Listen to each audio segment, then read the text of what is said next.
देखो क्वेश्चन हमें क्या दिया हुआ है, क्वेश्चन बोला हुआ है radius of sector of a circle, मतलब एक सर्कल जो है उसका रेडियस जो है हमें दिया है 3.5 centimetre and length of arc हमें दिया है कितना 2.2 सेंटीमीटर। लेंथ ऑफ आर्क जो दिया है 2.2 सेंटीमीटर, बोला है find the area of sector. क्या निकालने के लिए बोला है? Area of sector. तो सबसे पहले तो हम गिवन लिखेंगे सर, क्या लिखा है हमें? सर्कल, रेडियस ऑफ सर्कल दिया हुआ है।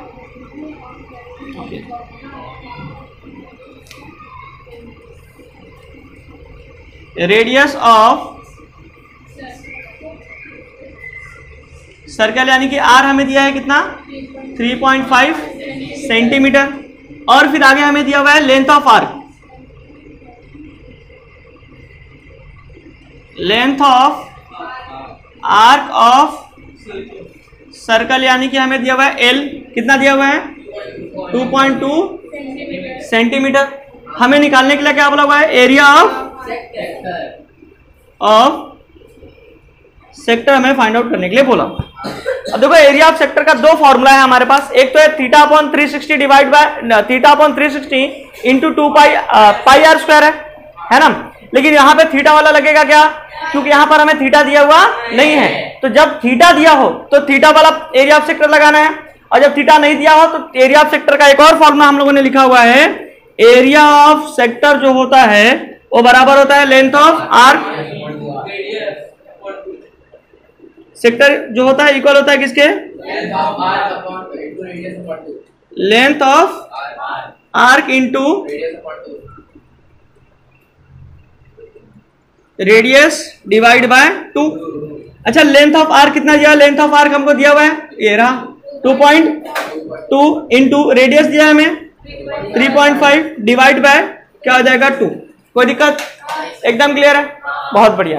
एक काम करता हूं मैं, डिवाइड तो कर सकते हैं हम डायरेक्टली। देखो 2 1 जा एंड फिर से 1 जा तो हो जाएगा 1.1 है ना, और 1.1 को 3.1 से 5 से मल्टीप्लाई करेंगे क्या हो जाएगा 1.1 इंटू 3.5, तो आंसर हो जाएगा 2 नंबर के बाद पॉइंट है ना, तो 2 नंबर के बाद पॉइंट है, तो देखो क्या हो जाएगा 3.5 1.1, देखो क्या हो जाएगा 1 5 जा 1 3 जा 1 5 जा 1 3 जा 3, ये हो जाएगा 5 8 3 पॉइंट 2 नंबर बाद तो क्या हो जाएगा 3.85, क्या हो जाएगा 3.85। कॉन्सेप्ट समझ में आ गया?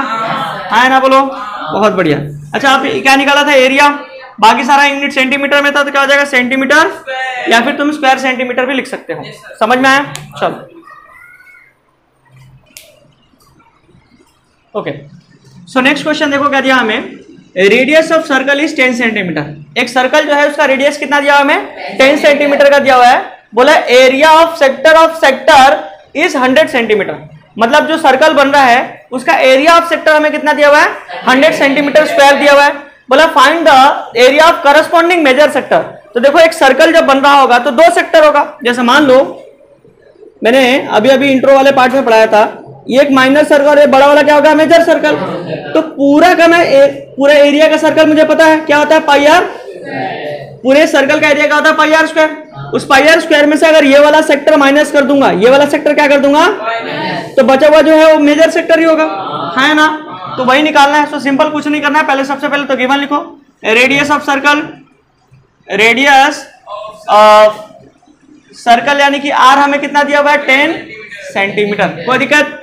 अब आगे की तरफ हमें दिया area of minor circle minus sector, area of minor sector यानी कि ये हमें दिया हुआ है कितना 100 सेंटीमीटर स्क्वायर। हमें निकालना क्या है एरिया ऑफ मेजर सेक्टर, हमें निकालना है एरिया ऑफ मेजर सेक्टर, वो हमें पता करना है। अब एरिया ऑफ मेजर सेक्टर कैसे निकलेगा देखना ध्यान से, सॉल्यूशन में आते हैं। लिखता हूं मैं एरिया ऑफ मेजर सेक्टर, पूरा एक सर्कल का एरिया क्या होता है पाई आर स्क्वायर, उसमें से एरिया ऑफ सेक्टर छोटा वाला हमें दिया हुआ है कितना है, पहले इस तरीके से लिखो area of sector, area of circle लिखो, area of minus area of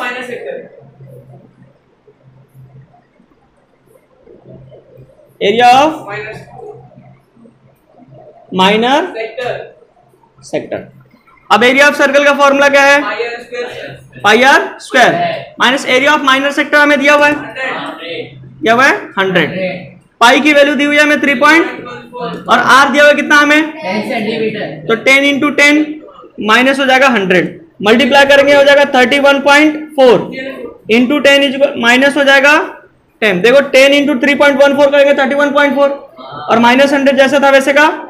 फिर से ये 10 मल्टीप्लाई करेगा हो जाएगा क्या हो जाएगा 314। क्या हो जाएगा 314 माइनस हो जाएगा 100 तो ये कितना हो जाएगा 200। ये क्योंकि एरिया है तो ये भी क्या हो जाएगा सेंटीमीटर स्क्वायर। इजी है। चलो